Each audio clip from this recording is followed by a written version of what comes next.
Hello everyone, welcome to another session of decoding answer writing through Topper's answer copy. I have taken the answer copy of Divyang Gupta today. He is ranked 21 in CSE 2024. So let's look into his answer, what he used to write, how he used to write, which helped him to get such a good rank. So the first question is, how did the British education policy in colonial India fuel the rise of Indian nationalism instead of achieving its intended purpose of perpetuating Indian subjugation? I hope the question is clear. कैसे British education policy जो है उसने Indian nationalism को fuel किया, जो उनका purpose था Indian subjugation का वो फुलफिल नहीं हो पाया. So the first thing we have to do in toppers answer copy, as I have always told you in my previous videos as well, that just look to the answer, just observe the answer how it has been written, और फिर उसको आप presentation के form में देखो, content के form में देखो, कंटेंट कितना है और कैसे ऑर्डरली फैशन में ये लगा है या नहीं है, एकदम इसका ऑर्डर फॉर्मेट कैसा है. तो first thing we will see कि ठीक है, यहाँ पे इंट्रोडक्शन है, Britisher considered Indians as a beastly people with a beastly religion and therefore as white men's burden. So ये चीज़ हमने इंट्रोडक्शन में, बेसिकली दिव्यांग ने हमने इंट्रोडक्शन में ये चीज़ इंट्रोड्यूस कर दी. अब नेक्स्ट हमें टू द पॉइंट आंसर लिखने होते हैं. So we are not suppose to write like, अगर ये 150 वर्ड का आंसर लिखना है तो it is a 2 pager answer. 2 pager answer है तो मेक श्योर आपका 4 लाइन्स या मैक्सिमम 20-25 वर्ड से ज़्यादा आपका इंट्रोडक्शन नहीं होना चाहिए. कभी कभी बच्चे जो है ये हाफ पेज का इंट्रोडक्शन ही लिख देते हैं, which is not suggested. Of course ये आपका आगे का कंटेंट फिर पूरा नहीं कवर होने देगा. तो next heading is British education policy intended purpose of perpetuating Indian subjugation. अच्छा, what I have notice in Divyang's copy that he has this habit of writing maximum points. तो सम टॉपर्स मतलब अपना कोड क्रैक कर लेते हैं कि हम maximum points लिख के आएंगे, और मैक्सिमम पॉइंट्स से ऑब्वियसली एग्जामिनर को एक सिग्नल जाता है कि इस बच्चे ने इतने पॉइंट्स कवर करे हैं. आप अगर यहाँ पे भी देखेंगे, but it only fuelled Indian nationalism, कि कैसे एजुकेशन पॉलिसी ने इंडियन नेशनलिज्म को फ्यूल किया. तो यहाँ पे टोटल 7 पॉइंट्स कवर है, और फिर ठीक है, मतलब more emphasis is on covering the points to address the demand of the question, and just एक छोटा सा कंक्लूजन दे दिया and it works. In 10 markers छोटा सा एक small conclusion works. So this is how you have to write answers. ठीक है, तो बार बार टॉपर कॉपी से हमें यही इंसाइट लेनी है कि आंसर्स लिखते कैसे हैं. अब हम नेक्स्ट क्वेश्चन देखेंगे. The aspirational blocks programme built upon the success of aspirational districts programme can help in achieving the twin objectives of enabling balanced growth and checking stress migration. Comment, कैसे aspirational block programme जो है इससे inspired है और ये दोनों objective fulfil करेगा, एक बैलेंस ग्रोथ भी और checking the stress migration. Again हम इस आंसर को जस्ट ऑब्जर्व करेंगे. हमें हेडिंग मिल रही है चेकिंग स्ट्रेस माइग्रेशन. सिंस ये एक ही और ये 10 मार्कर है, हमारे पास बस 2 पेजेस अवेलेबल हैं और यहाँ पे 2 चीजें पूछी हुई है कि कैसे बैलेंस ग्रोथ भी होगा और चेकिंग स्ट्रेस माइग्रेशन. तो यहाँ पे within this heading aspirational block programme could help in कैसे enable the balance growth और कैसे checking the stress migration. तो this is how a topper writes his answer कि within इस heading के अंदर उसने दोनों points को कैसे cover किया. I will again and again remind you, you are not supposed to miss anything which has been asked in the question. Otherwise you will be in dilemma कि मैंने लिखा लेकिन marks क्यों नहीं आए. ठीक है, और हम यहाँ पे दिव्यांग की कॉपी में नोटिस कर रहे हैं कि he has used this way of writing a lot, कि ऐसे ब्लॉक में बना दिया success of aspirational district programme, और उसके बाद यहाँ पे अपने छोटे छोटे पॉइंट्स में आंसर को लिख दिया. There is no need to write long long sentences. एक सिंपल सा आपका ये this way of writing the answer जो है आपका मैसेज कन्वे कर देता है. और उसके बाद हम नोटिस कर रहे हैं एग्जाम्पल्स कि wherever possible examples are been written. Skill mapping commission in UP, then we have many other examples like ensure availability of bank infrastructure, toilets, road through PM Gram Sadak Yojana. तो इस तरीके से जो भी हम पढ़ते हैं हमें बस उसको पढ़ के अपनी मेमोरी में कहीं पीछे नहीं फेंक देना. वी मेक श्योर कि हम उनको अपने आंसर्स में इनकॉर्पोरेट करें, मैक्सिमम पॉइंट्स लिखें and to the point answer लिखें. मैक्सिमम पॉइंट से ये मतलब नहीं है कि आपने ऊपर लिख दिया इंफ्रास्ट्रक्चर होना चाहिए और again you will bluff like कि रोड्स होनी चाहिए. तो एग्जामिनर समझ जाता है कि इंफ्रास्ट्रक्चर के अंदर इसको नहीं समझ आ रहा है कि रोड ऑलरेडी इंक्लूडेड होता है या बिल्डिंग्स कंस्ट्रक्शन और भी चीज़ें होती हैं वो ऑलरेडी इंक्लूडेड होती हैं. तो मेन चीज़ यही है कि आपको मैक्सिमम पॉइंट्स कवर करने के साथ साथ ध्यान रखना है कि आप रेपिटेशन ना करो ज़्यादा. Next question is, even after 7 decades of independence the colonial mindset continues to cast its shadows on Indian society. इतनी सालों के इंडिपेंडेंस के बावजूद भी हमारा माइंडसेट है कलोनियल वाला। कैसे, कहाँ पे रिप्रेजेंटेशन है? अगेन एक टॉपर आंसर कॉपी को अगर आप पकड़ लोगे ना तो आप भी उसका कोड डिकोड कर लोगे कि again and again he has used this way of writing colonial mindset cast its shadows on Indian society. कैसे? एजुकेशन मॉडल हो गया, racial supremacy still existing, judiciary के अंदर Supreme Court admits cases in English only, then apathetic nature of Indian administration, lack of measures for vulnerable.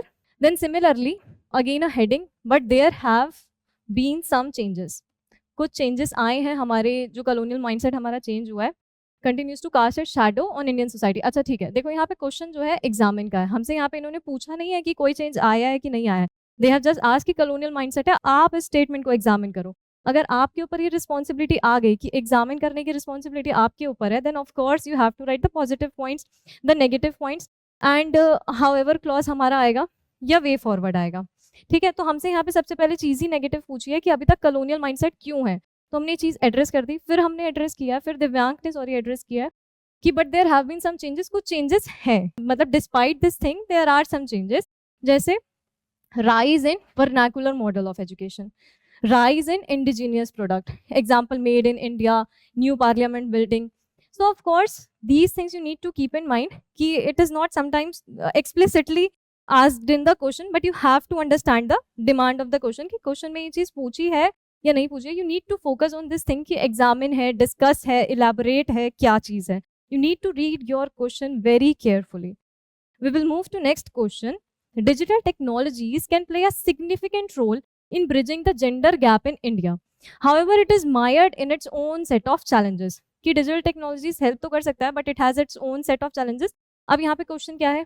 Discuss. तो अब हमें ये चीज़ discuss करनी है। हमने पहले वर्ल्ड इकोनॉमिक फोरम का यहाँ पे दिव्यांग has given the data, and then उसके बाद see if he would have written these things in point, of course half page में तो ये सारे इतने सारे पॉइंट्स कवर नहीं होते। Then he use this way of writing, gender gap in India है तो है क्यों, सिंपल वन पॉइंट में यहाँ पे एजुकेशन जो है लो लिटरेसी है गर्ल्स की, वर्क फोर्स देखो पार्टिसिपेशन लेस देन 18% है, उसके बाद रेप हो रहा है एवरी 15 मिनट, ग्लास सीलिंग का problem. So with just this single way of representation 1 2 3 4 and he has mention 7 points, end of course data is again है, सेक्स रेशियो क्या है ये डेटा भी दिया हुआ है। Then what else he has written? But technology mixed mired with its own challenges. So technology के अपने खुद के लेवल पे कुछ challenges हैं। क्या challenges हैं? Digital divide है, cyber bullying है, then economic frauders हैं, and now the conclusion is here.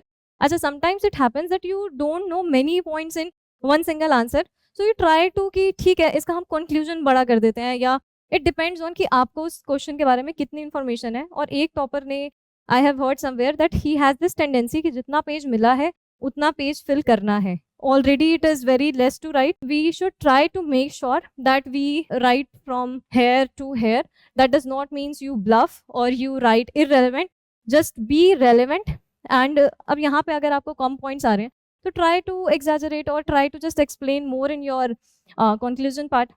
So this is how you will know your strength and weaknesses by practicing this thing कि इस तरीके के क्वेश्चन अगर कभी कभी सरप्राइज एलिमेंट होता है, there are some questions जो ठीक है हमारा नॉलेज डेफिसिट है वहाँ पे, everything a topper or even any aspirant can not know. We should be just aware of our strength and weaknesses, that how we are supposed to write the answer. So how we will play in the examination hall if we encounter any type of problem. Now this question, just observe the answer, how he has written the answer in 3 pages. And in a 3-pager, it is very important that you visualize in your mind first that how you are going to write the answer and how you are going to cover all the points in your 3 pages. So although poor air quality is the perennial problem, it gets intensified during the winter months in Delhi NCR. Explain, evaluate the efficacy of existing measures to control air pollution. Air quality index ka data is here. Then again, this way of representation, Delhi air quality, a perennial problem. Why it is a perennial problem? The points has been mentioned. Examples has been there. Why it gets intensified during winter months. Why this air pollution thing gets intensified in winter months. So again, we have points here, and it's around 6 points are here. Then what are the measures taken? Yeah, I hope you are able to observe this thing, that every aspect of this question has been mentioned in this answer. Just after that, there is also a representation of India in this diagram, that why winter season air quality circulation in Delhi, how this circulation is one of the reason why we have this air pollution problem, particularly in Delhi NCR area. Then again, this thing, measures had limited effect due to, again he has written ample of points. I think more than 5 points are there again. Then what is the way forward? Way forward is very important. It is a 3-pager question, 15 marker question. Of course, we need to write way forward. Sometimes in a 10 marker, we may miss way forward or conclusion, but this cannot be done in this 15 marker question. और हमें पूरी कोशिश करनी चाहिए कि हम 10 marker में भी कंक्लूजन लिखें. इट्स जस्ट दैट कि अगर हमारे पास वहाँ पे कंटेंट है और देयर इज मोर इंपॉर्टेंट कि हमारा कंटेंट एड्रेस हो जाए then conclusion, then fine, in few questions, not in every question. इस स्लाइड में मैंने 2 अलग अलग आंसर्स रिप्रेजेंट करे हैं, जस्ट टू टेल यू कैसे यहाँ पे पाई चार्ट का यूज किया गया है to show this energy basket of India. Question क्या था?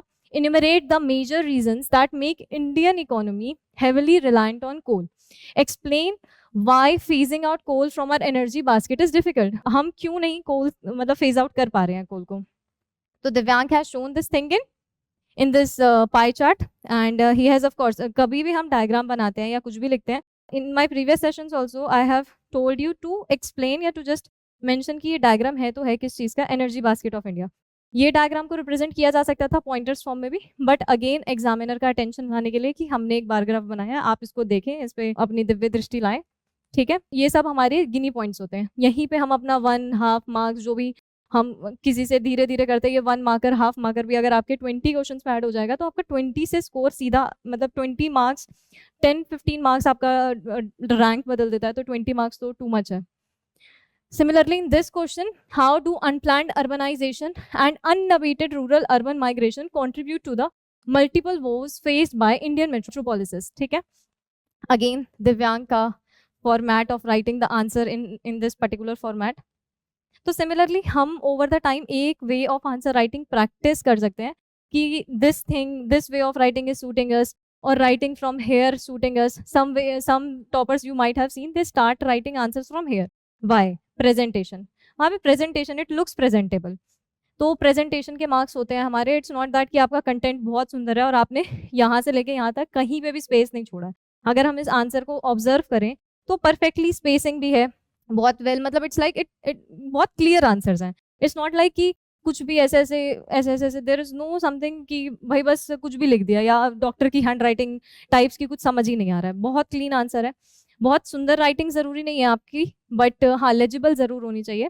तो यहाँ पे भी मैं इस चीज़ को ही हाईलाइट करना चाह रही थी, इसी चीज़ को दिखाना चाह रही थी कि आप भी अपना एक वे ऑफ राइटिंग को पकड़ो कि आपको कौन सा वे ऑफ राइटिंग सूट करता है. And that's it. I think this is all for today. I hope this session was useful. Thank you.